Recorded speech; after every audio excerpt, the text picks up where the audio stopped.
So I want to welcome everyone to today's technical webinar from FREEDM. My name is Ken Delaney, and I'm the Director of Industry and Innovation at FREEDM. We are a power systems and power electronics research center at North Carolina State University.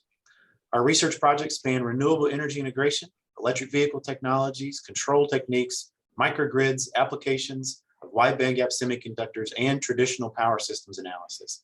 We have extensive lab capabilities, including multiple simulation labs for HIL development, an electronics packaging lab, and a high bay lab for evaluating medium voltage applications up to 15 kV AC input. Together with our industry partners like ABB, Duke Energy, Facebook, and the New York Power Authority, we are leading the electrification revolution. Hopefully by now, everyone is familiar with Zoom. We have disabled audio and video for all attendees. We ask that you use the chat feature to ask questions. Just hover your mouse over the Zoom window and the buttons should appear at the bottom of that window. Click chat, type your question, and we'll answer as many as we can. Note that this webinar is being recorded and will eventually be posted to the YouTube channel for the Department of Electrical and Computer Engineering at NC State. I will now turn the presentation over to our presenter. Sourish, the stage is yours. Good morning. My name is Sourish Sinha. I'm a PhD student at NCSU, and I'm working in MV and HV power packaging in the power electronics module for Peace Laboratory, which is under the FREEDM System Center. So today we are going to discuss about a novel method which helps in profiling of electric field inside the power modules, and specifically in the domain of high voltage and medium voltage.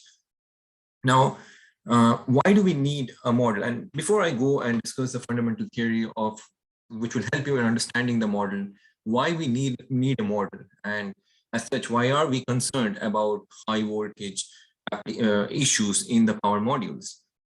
It's mainly because for the traditional power module structures and substrates that we use in those structures, such as the ceramics, aluminum nitride, aluminum oxide, or silicon nitride, and in the organic domain, let's say epoxy resins or the IMS, all these have the constraints with respect to what is the breakdown voltage, and with respect to that, what's the partial discharge where it will cause problems. Now, these two domains kind of are two important parameters to look at when we design something, right? Like, for example, for ceramics, when we go for high voltage, typical understanding would be that, okay, let's say alumina, it has a breakdown of somewhere around 13.4 kV, aluminum nitride has 14 kV, or silicon nitride has 17 kV. So a DC link voltage, when applied to such power modules, should be able to go as high as 10 kV or 12 kV. And that is not precisely how it works, because when it comes to partial discharge, and if I cite an example, aluminum nitride, which I just said, that has a breakdown voltage of 14 kV, has a partial discharge inception voltage or a threshold voltage, whatever you want to call it, at around 4.5 kV. So that kind of limits the application. You cannot just increase the DC link voltage to as high as 10 kV.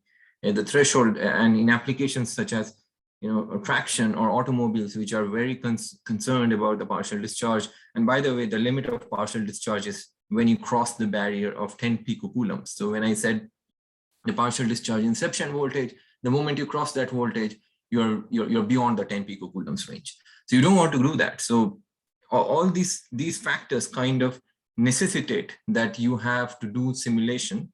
And as such, we don't have a model in hand as of now that can help you in doing that.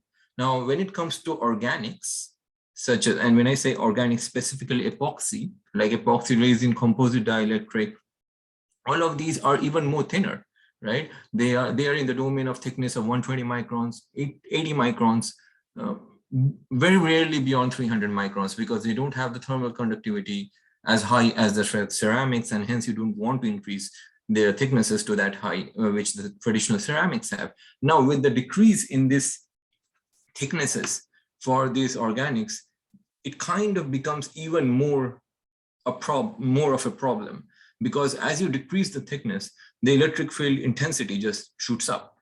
So that means the voltage level that probably would have worked for the ceramics is not going to work for the organics, right? Because the organics will be suffering from the conditions of partial discharge and breakdown even more stringently. And that's where you need the model actually, because we don't have a model as of now. We have simulators. So we have multiple options that we look at into it. And most of our designs, by the way, start from thermal perspective. We don't even start from electromagnetics point of view. So, and we need to do that. When we go for high voltage modules, we need to go for electromagnetic based design, keeping the thermal design maybe next to the in the queue. But we don't do that, unfortunately. And that kind of limits the way we talk when we try to understand a high voltage application. We directly select the materials based on our thermal perspective, put it in a simulator, and try to run it. And there can be possibilities of 30, 40 different varieties of geometrical structures, different materials in that structures.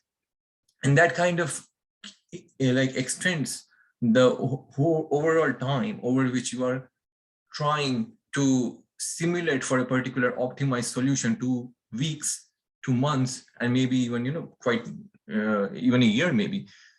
And that's a problem, because you don't have an intuitive understanding of what's happening, because you don't have a model and you're directly trying to tackle it with simulators. What this capacitance model is going to do is basically, with the name itself, you will be able to understand that we are trying to convert a vector analysis, which is the electric field analysis, a vector analysis, into a scalar analysis, right? So capacitance is everything in scalar. And that's really good, because in scalar, I don't have to worry about how the electric field is flowing, where it is, like how much it has spread inside the module. I don't have to worry about that. All I need is a scalar value, a magnitude.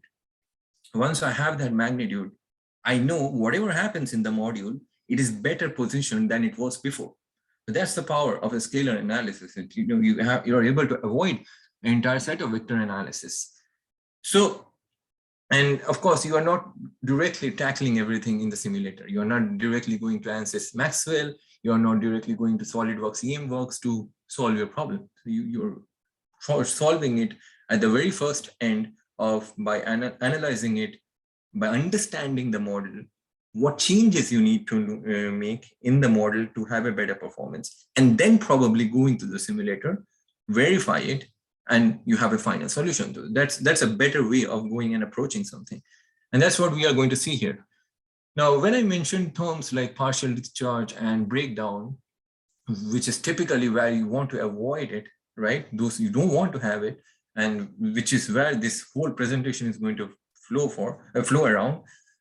Where does this partial discharge and breakdown typically occur? Well, it's around points which are called triple points. So it's not uniformly all over the module where you have a problem. It's specifically in some areas that you have problem, and which is what I have marked over here in the dashed box with the red dot at the center. It's called triple point. And this triple points, as you can see in the picture, is at the corner of the copper layer, right? And this, by the way, this structure at the left top corner is what you have for typically a half bridge, right? You have a top coppers where this can be the high side switch. This can be where the low side switch is, and this is, of course, the zero potential. And you have the total bottom copper at the bottom separated by the substrate. Now, this triple point, as I mentioned, is at the corner. So now at corner, you have a very high charge density, right? Compare it to the flat surface of the copper, you don't have that. So that high charge density kind of creates a very high electric field intensity. Now it's called triple because it's at the intersection of three different materials. You can see that it's sitting at the intersection of this top copper, which is a conductor. Then you have the green layer, which is a substrate, and it's an insulator.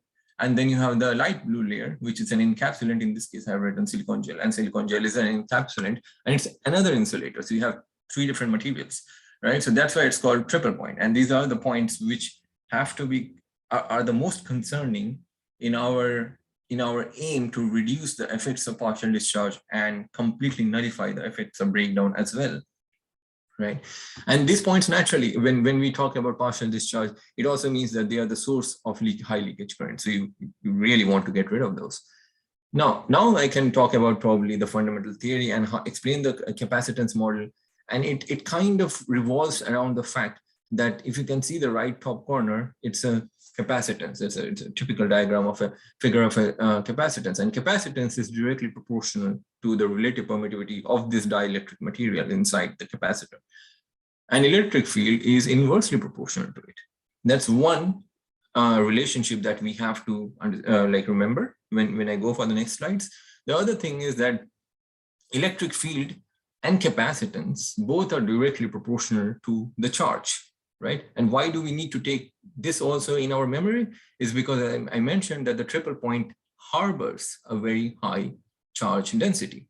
But that's and since that's the point of our failure, charge is a very important parameter that we need to be concerned about. Okay, and then this model will allow us to go into other domains of geometrical optimizations. Like, do we need an entire bottom copper like we have over here? Do we need an entire bottom copper? Well, the answer can be no or yes, and we'll find it out.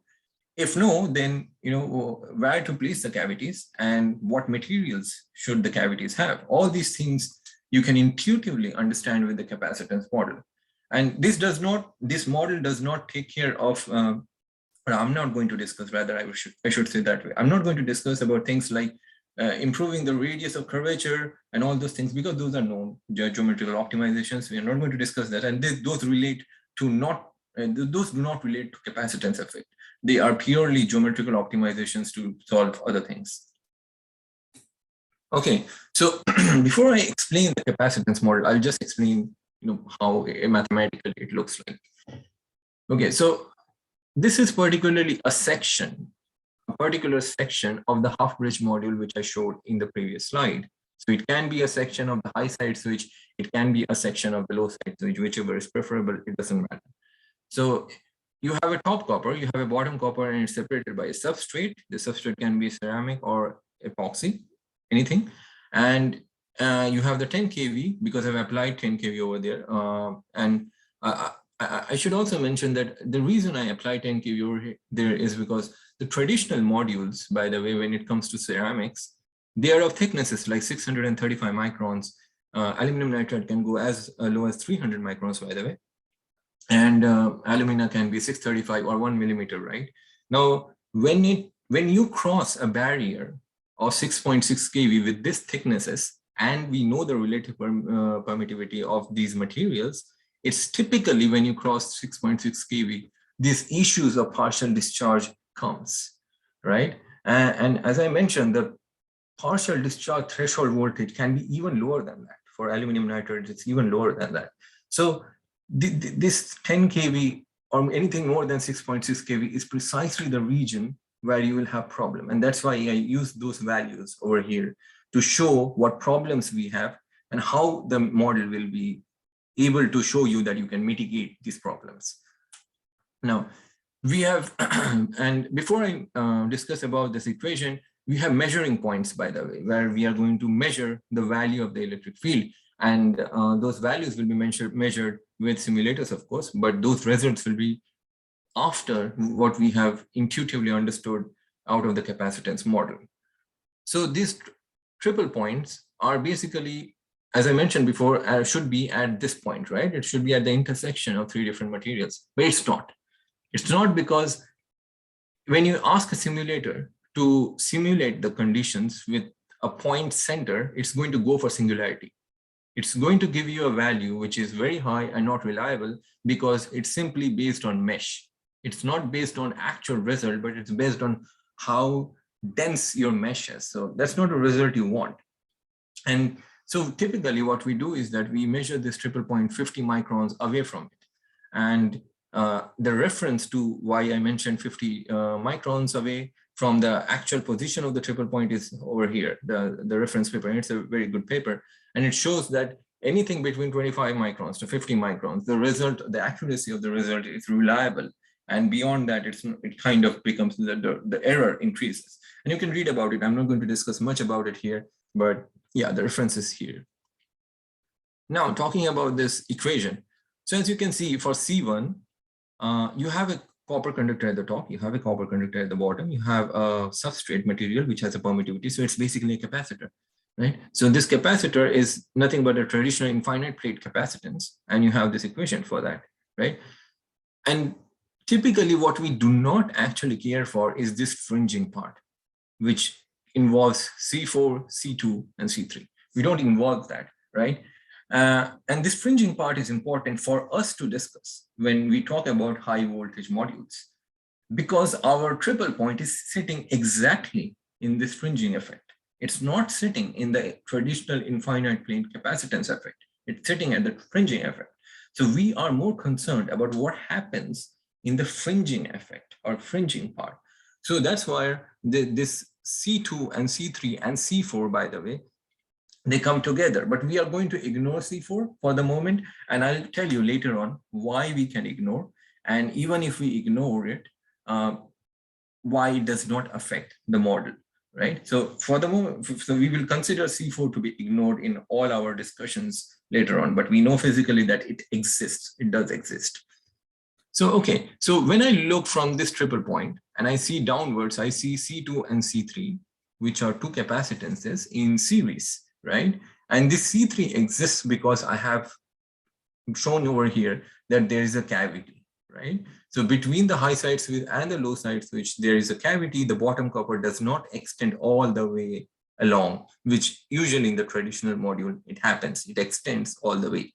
And I'm going to also discuss on what happens when it, kind of extends all the way, and how does capacitance model tells you that if you extend it all the way, will it be detrimental or will it be better, right? So those things we are going to discuss. Now for this particular figure over here, we have C2 and C3 in series. So the equation overall comes like this. This is a series combination of capacitance.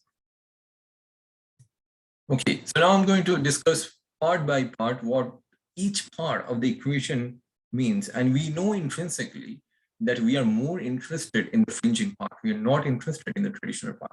But anyway, so starting from the traditional infinite plane capacitance part, we know that from the second slide that I showed, that electric field is inversely proportional to the relative permittivity, whereas capacitance is directly proportional to the relative permittivity. And hence, you can say that electric field and capacitance are inversely proportional to each other. And this is quite common. This is not a big deal. It's a very common thing. Now, does it hold true for the fringing part? The answer is yes, it does hold true. It's not like the physics of something is getting changed over here. It remains constant, right? So that holds true. But then I also mentioned that in the fringing part, there is a high charge density, right? And that affects the whole performance of the fringing part very differently compared to what happens in the parallel plate or the infinite plane capacitance part. And what numerous calculations that I have done and simulations, and I'm not going to be able to discuss all of it, but what I found out is that the charge completely dominates over the inversely proportional relationship. So in a way, you can say that the electric field being directly proportional to the capacitance kind of dominates over the electric field being inversely proportional. So when we talk about fringing part, and that's what we are going to talk about in the whole in this whole discussion, because we care for triple point and triple point only cares for fringing part, we are always going to see that electric field is directly proportional to capacitance. And this might come as a bit of a concern because we are not used to it, right? We are used to the inversely proportional relationship, but we have to understand it from an observer sitting at the triple point and think of it like that. So if I'm an observer sitting at the triple point, I'm going to say, no, it's not inversely, but it's directly proportional. And that's how this model takes into account everything. And I'll show simulators and prove it that that's what we want. So if I were to discuss it a bit more, what I mean to say in short is that if I want to reduce the electric field at this triple point, KP1, let's say, right? It's 50 microns away from the actual position of the triple point. All I need to do is to reduce this capacitance over here. So I solve a huge thing, which is that the triple point, which is probably at 2 to 3 times the electric field intensity than anywhere else in the module, I'm able to target that particular area without modifying any part of the other traditional power module structure, keeping it intact, I can target that particular area and I can reduce the electric field intensity without doing anything else, right? Without compromising any other parameter. So all I need is more capacitances in series, and that's what it does, right? Okay, so now these capacitors C2 and C3, which I mentioned, are these the only capacitors? The answer is no. Electric field does not follow a line. It flows through the volume, right? And in this pictures, it basically means that electric field has a spread across the surface area of the module. So anywhere there is electric field, there is a capacitance. So capacitance also follows in that direction. So basically, you have a set of distributed capacitances. Now, for our sake of understanding and creating this model, of course, we have clubbed together all these distributed capacitances, and we have mentioned that, okay, there's C2 and C3, that's it. But intuitively, we know that there's a set of distributed capacitances. And here can be a good way to show, which you can see in the right bottom corner, this figure, that you don't have C3. And this is traditional power module, by the way, where you have an entire stretched block of bottom copper to do the mechanical stress management, right? Mostly because of that. And when you have that, you don't have this cavity, which you have in this case, and thus you don't have C3. Now, what does the model tell us if we don't have a C3? Well, the model tells you that if you don't have a C3, you don't have a series combination of C2 and C3. And by the way, in series if two capacitances are in series, the value decreases, right? Compared to if you don't have a series combination. So if you don't have a C3, you just have C2, the value of the capacitance is high.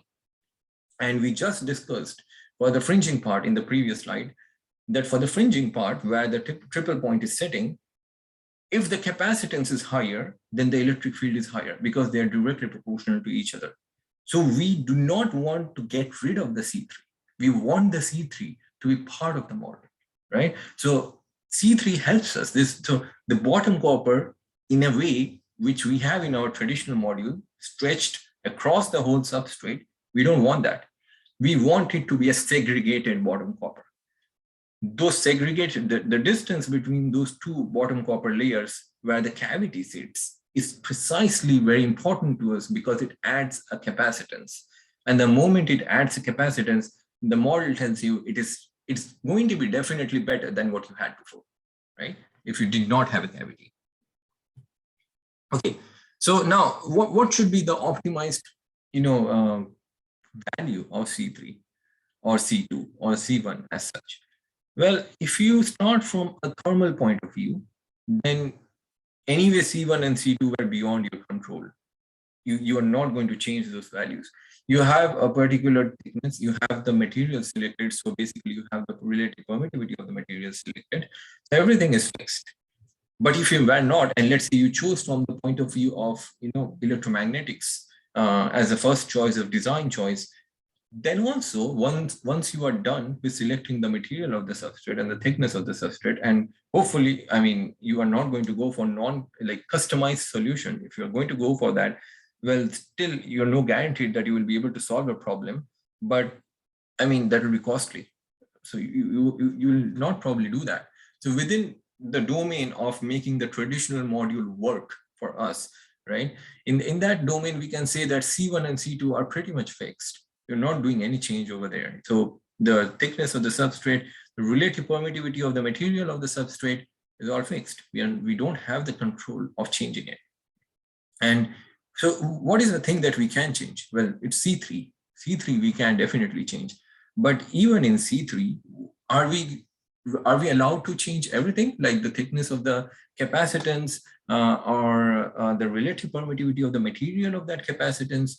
Well, if you look at the thickness, it is entirely dependent on the thickness of the bottom copper, right? So this thickness over here is dependent on this bottom copper thickness. So if I have a 34 micron thickness of the bottom copper, the cavity thickness will be 34 microns. If I have a 300 microns, you're definitely not going to go beyond 300 microns.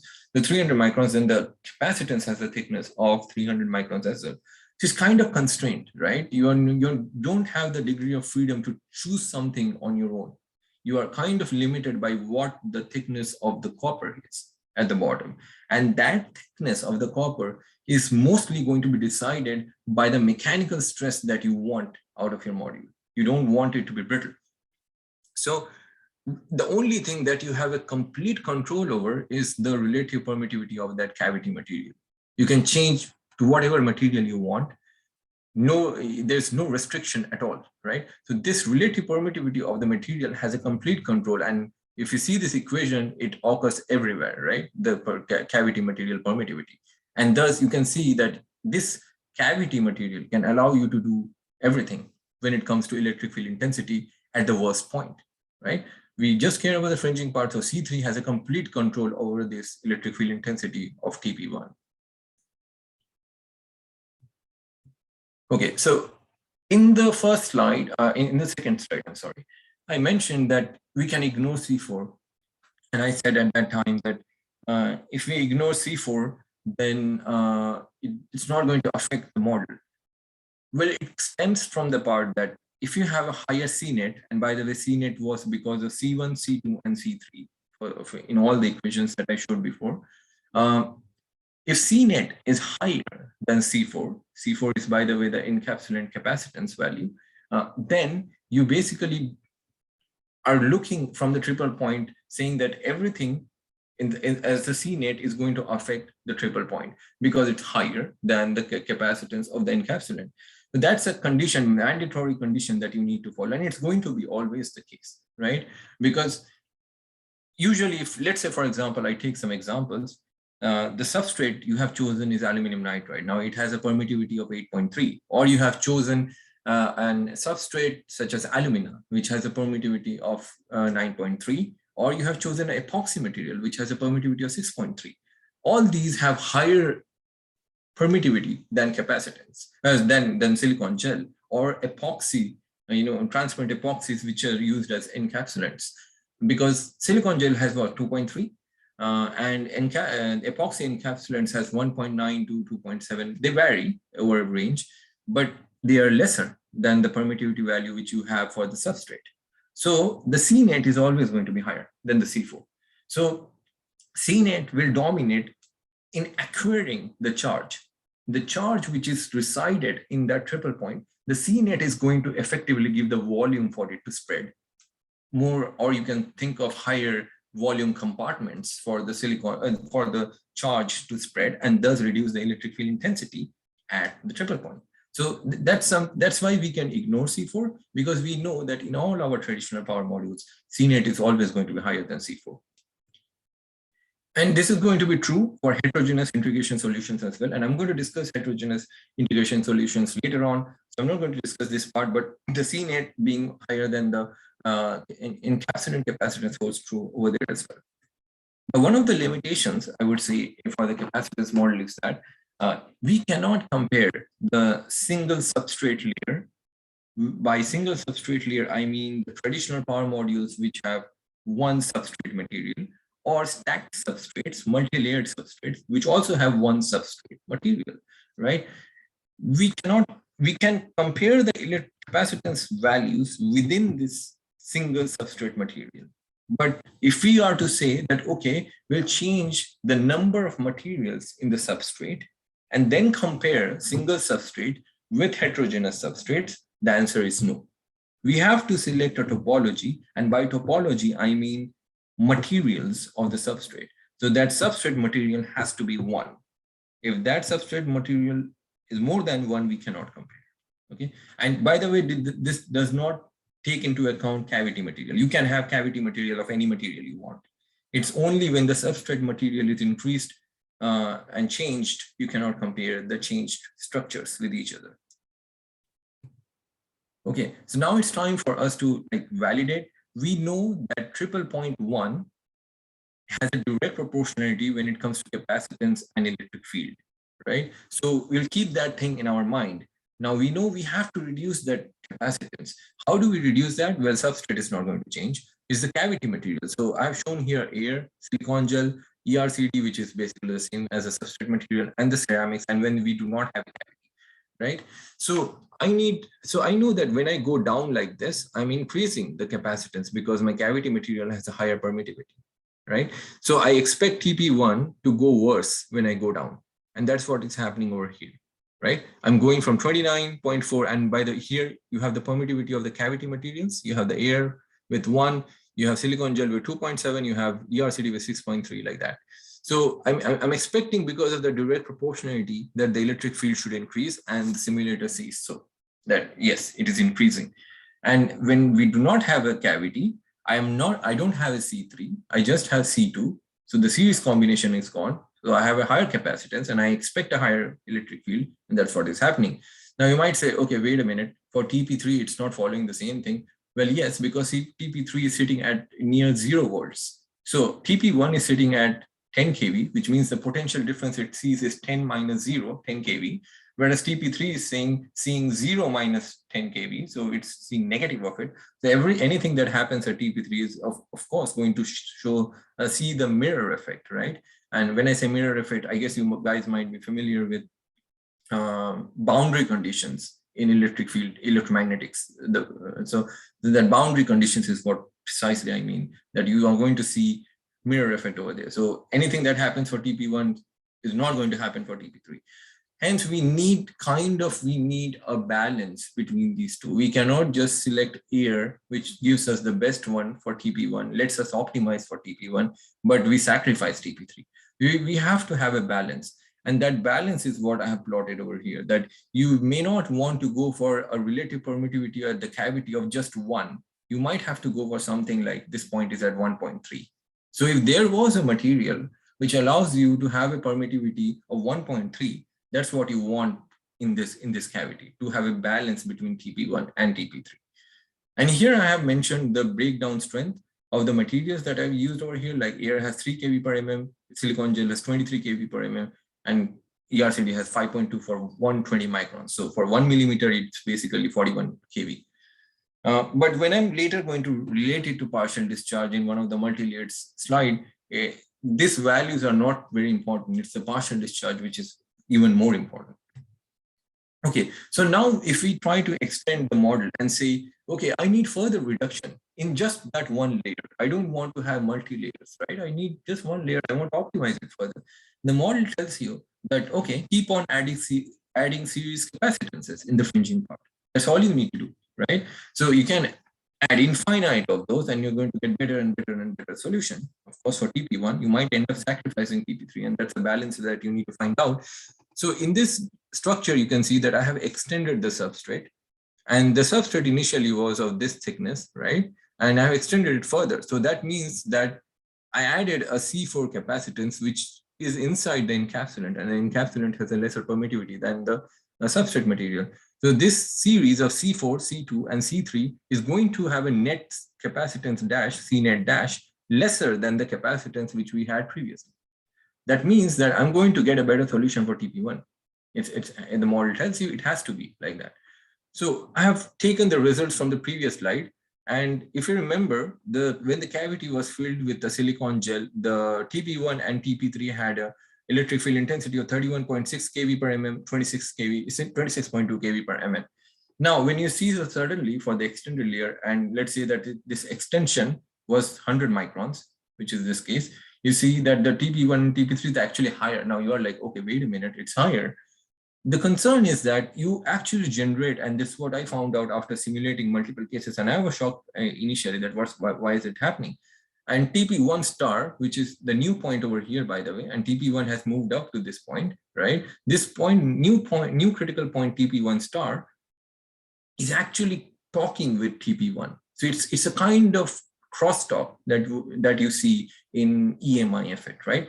And I didn't want that. So what I did is that I extended the layer further and further. And I saw that when you cross this 33% barrier, 33% because I have this substrate thickness at 360 microns, and I'm extending this layer by 120 microns and above. So 120 by 360, 33%.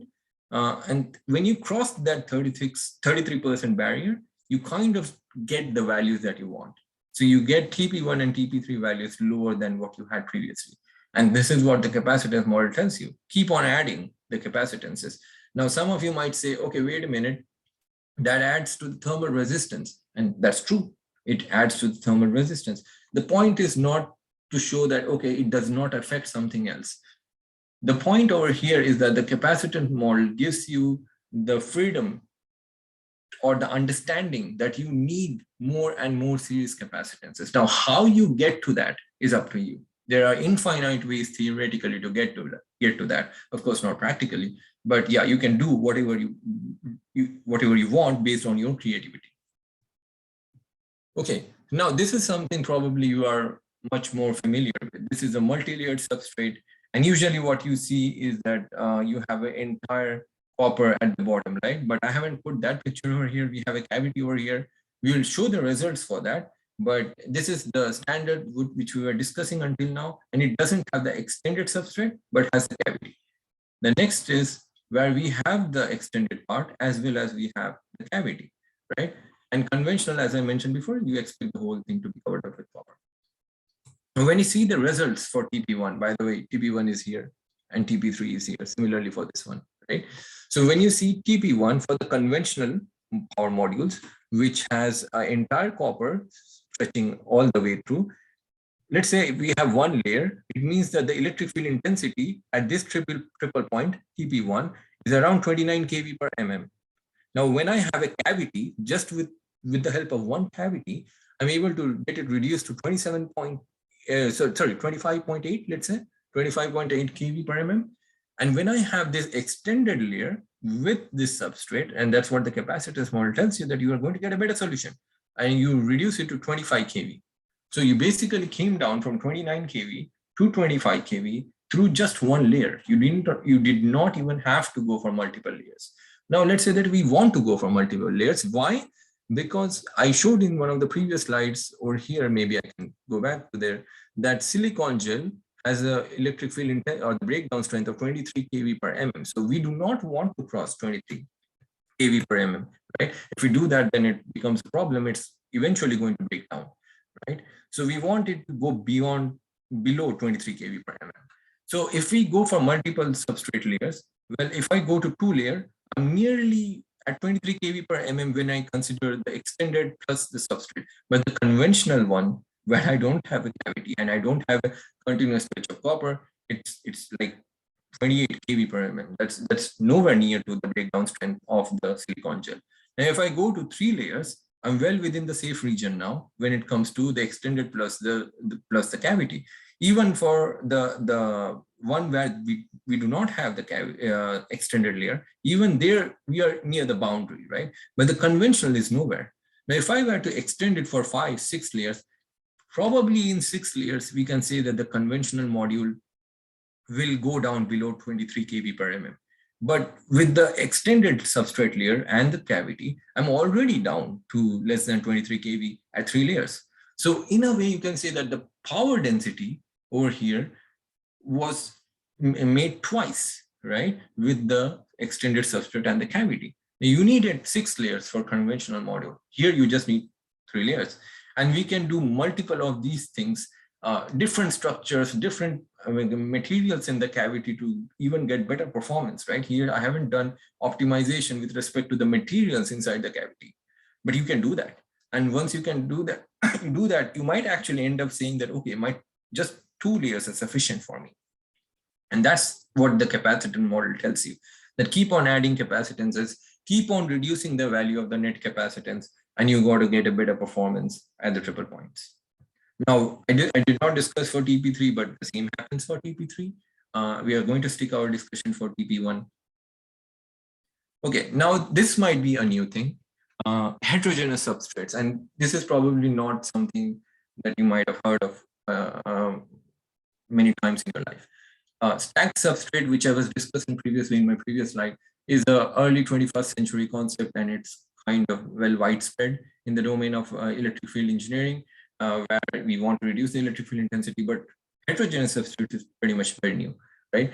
What is the difference between stacked and heterogeneous? Well, the difference is that you do not have an intermediate copper layer in the middle, and instead you have 2 substrates, 2 different material substrates, by the way. Until now, we were discussing materials of just one substrate material.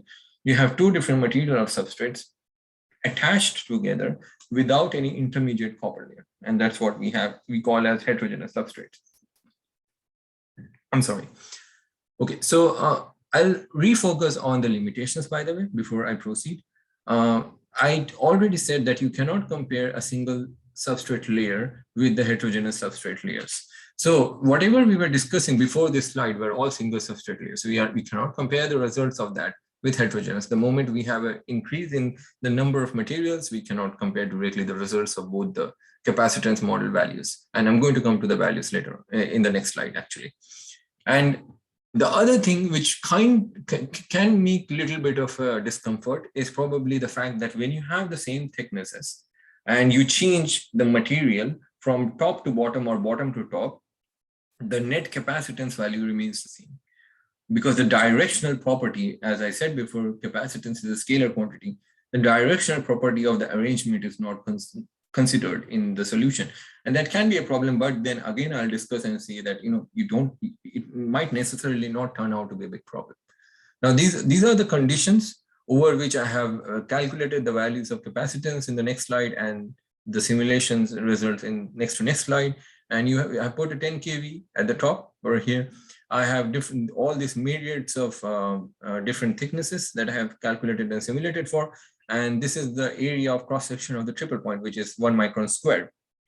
And this is the area of cross section of the DC terminal, which is 144 millimeter square, which basically means this is like 12 by 12 millimeter, right? Okay, so now we have the results over here.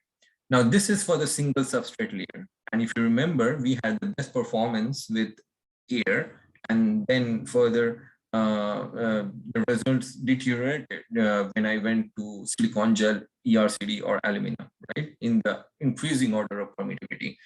And that's what the results over here shows, that if you have higher net capacitance, you're going to get better, worse result, right? So this one has a lower capacitance compared to the aluminum. Hence, we saw previously that ERCD had a better performance. And that's what the model proves over here. Now, if we shift to heterogeneous substrate, and the next slides will give you the results for that, so I'm going to focus more on this one, is that first, that alumina, I have marked over here, A stands for alumina, and E stands for ERCD. So A/E means alumina is sitting at the top and ERCD is sitting at the bottom. And I have all these configurations of top and bottom as well as different thicknesses. Now, when I calculate the values, right, and C2 dash and C3 is basically the series combination, and this is the fringing part, by the way. This is just the infinite plane capacitance part. So if I see that the fringing part has to have the least capacitance to have the better performance, and also if I know that the C net is of the least value, then it has to perform better than any other combinations of materials. Now, I have used only 2 materials here, but if you might have 10, 15 different materials, right? So that means that you are going to have so many combinations, hundreds of combinations. And if you're going to go and simulate for all these hundreds, it will take a lot of time. And this capacitance model simply tells you that, ignore all these 3. You don't even have to go and simulate for all these 3. Instead, just this one is sufficient, right? And that's the power of this capacitance model. It gives you a scalar numerical value, and it tells you, don't worry about the other ones. This is going to be the better one.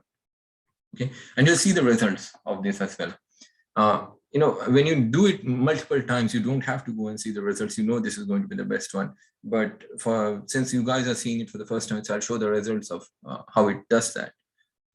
Okay, so now this might look a complicated plot, but I'll just simplify it for you guys. I told you that this one, which is the 25.6, right? This 25.6 has to be lower than everyone when it comes to electric field at the triple points. Now we'll compare the easy ones. So this first row with the third row, they have the same thicknesses, by the way. So I'll start with the easiest one.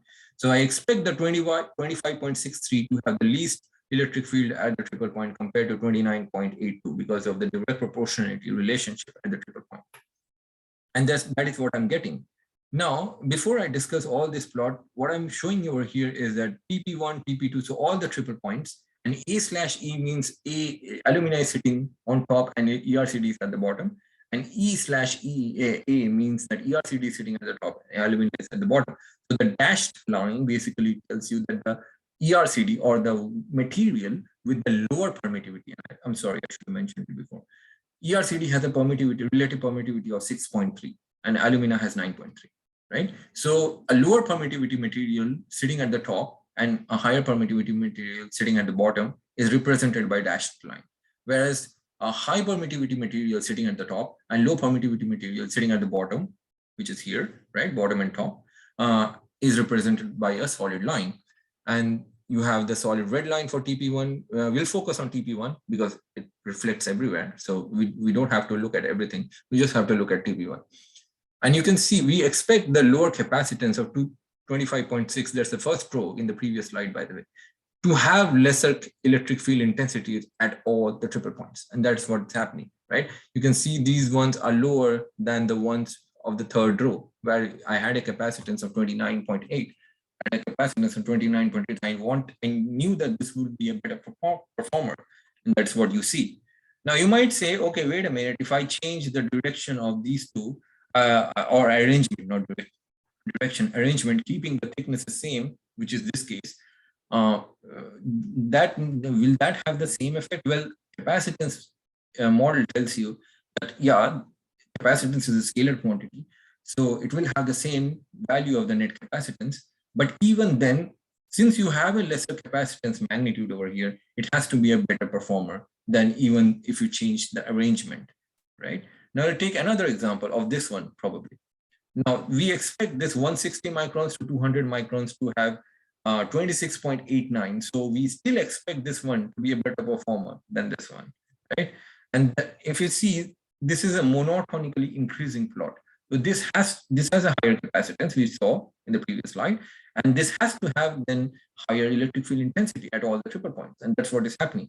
So the least value of the capacitance always gives you a better result.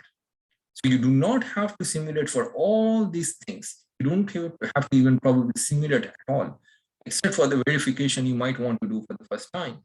You already know that this has to be the best one. And I just took only 2 materials. You might have so many materials, and you might have 16, 32 different combinations, but still the one with the least capacitance is always going to be the most favorable one for your electric field design-based high voltage power modules. Okay, and that's where my model, the entire discussion ends. I'm going to say things about my, in the conclusion, that the capacitance model helps in reduction, as I mentioned before, in the triple points, which are the most important point of concern in our power module, because of concerns like partial discharge and breakdown based design. And these were proved with values from the simulators with different multi-layered as well as heterogeneous substrates. And I hope that you liked it. I hope that this model would allow you to actually, rather than directly going into the simulators, it will help you in intuitively understanding what changes you want to make, where you want to make, and it will simply allow you to do fast 10-minute calculations instead of going to a simulator. Or simple 10-minute calculations will allow you to choose between 10, 15, 20 different combinations. Thank you. Thanks a lot, Sourish. Appreciate that. I was typing in the chat for people to submit questions if they had those. I know this was a lot of information to absorb, but we will hang out for just a second to see if anyone does have questions. Please put those in the chat and I'll just read them out to Sourish, or actually, since we didn't have any that were during the presentation, you can probably just check the chat yourself and see if anybody has questions. Yeah, I'm checking it here. Okay. Yes. So, go ahead. Yeah. So the temperature does influence. For example, when you increase the temperature naturally, you have, like, for example, the number of charges that you have in the system, by the way, because you have to understand it from the point of view of partial discharge. Now, partial discharge is happening because of ionic kind of emissions, right? That means you have dipoles inside. Now, if you are going to increase the intrinsic temperature of that dipole where it is initially was, and we do for our calculations take 25 degrees Celsius, right? But if I'm going to put an ambient temperature on top of it and say it's no longer 25 degrees Celsius, it's an increase in temperature, at that point, these ionic emissions will increase. And if these ionic emissions are supposed to increase, that means the excitement inside the charge of the whole charge distribution in the whole structure has increased. And if that excitement has increased, the amount of leakage current has increased, the partial discharge just went even more aggressive for you, right? So probably the partial discharge inception voltage will go down. Okay, are there any other benefits of using heterogeneous substrates? Yes. So if you are going to think about, if you are going to think from the perspective of thermal engineering, then basically what I mean to say is that I'll go back with my slides. So just give me a second. Okay, this is weird. My slides, yeah. So in a way, you can say that if I have an alumina which has a thermal conductivity of between 26 to 30 watts per meter Kelvin, right? And I have ERCD, which has a thermal conductivity of around 10 watts per meter Kelvin. So if I had the whole substrate, which I had in the single substrate layer with just ERCD, then it basically meant that I'm going to have the whole substrate with 10 watts per meter Kelvin. That's not, and that might or might not be enough for you from a thermal conductivity point of view, for you to reduce the junction temperature to where you need it to be. Now, if you have a heterogeneous, you are having a 30 with a 10 watts per meter Kelvin. So you increase the effective thermal conductivity. And in that way, it kind of did a better job than it did with just the organic substrate. Now, if you had the whole thing with alumina, yes, it would be better performer, of course, than a heterogeneous substrate. But in terms of electric field, apparently you just increased the C net to a very high value than you had in a heterogeneous combination. So if you increased it, then it's no longer probably suitable for your partial discharge and electric field based or voltage breakdown based solution. But yeah, from a thermal point of view, if you want to look at it, yes, it does have different other ways.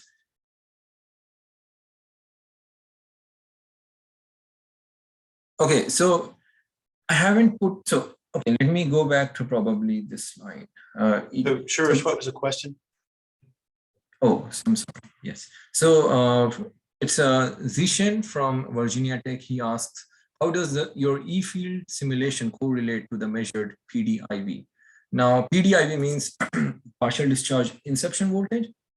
Now, I haven't done shown results over here. Of course, I have done, but I haven't shown results over here with respect to partial Pdiv as such. This table, as you can see, is with respect to breakdown strength. But if you want to look at it from a partial discharge inception voltage point of view, it simply means that for, let's say, aluminum nitride based substrate, you don't want 23 kV, which is the silicon gel as the worst parameter over there. You want to actually target even lower than that, which is the aluminum nitride being the deciding factor. And the partial discharge value of the aluminum nitride is 4.5 kV per mm. It revolves around 4 to 5 kV, but 4.5 is usually what I have seen. But yeah, so in that scenario, the whole thing changes from silicon gel to aluminum nitride. And you need to get this value of this electric field intensity at TP1 below 4.5 kV per mm. So the whole philosophy remains the same. It's not changing at all. And the capacitance model still tells you, you need to get a lesser C net to get that value. Now, what changes you have to make is completely up to you, like extended substrate, cavity filled with different materials, or multiple cavities, or cavities inside the substrate itself. That's all these possibilities exist because you have the ultimate aim is to reduce the C net, right?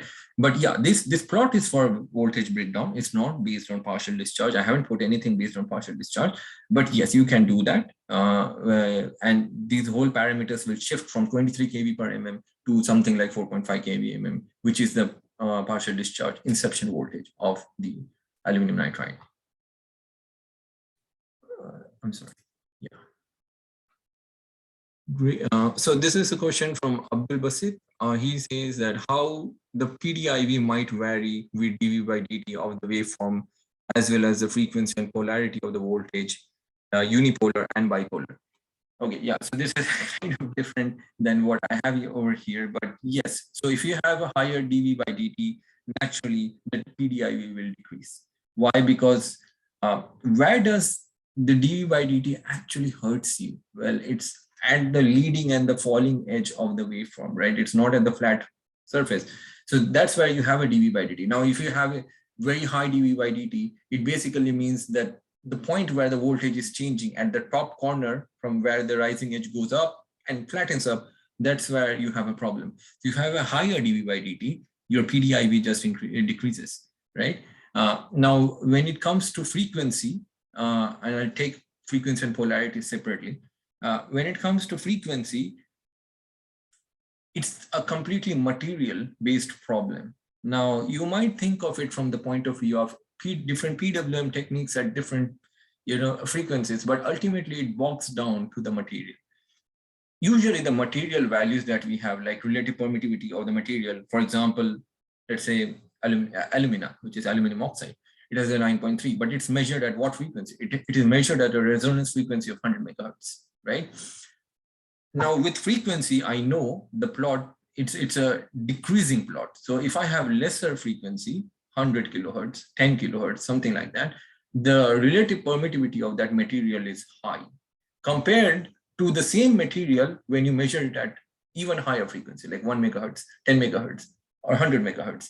So if I have a decrease in relative permittivity, it means that the electric field intensity in those material is increasing, or rather the electric field intensity, it shares from everywhere else in the module, it starts to share more.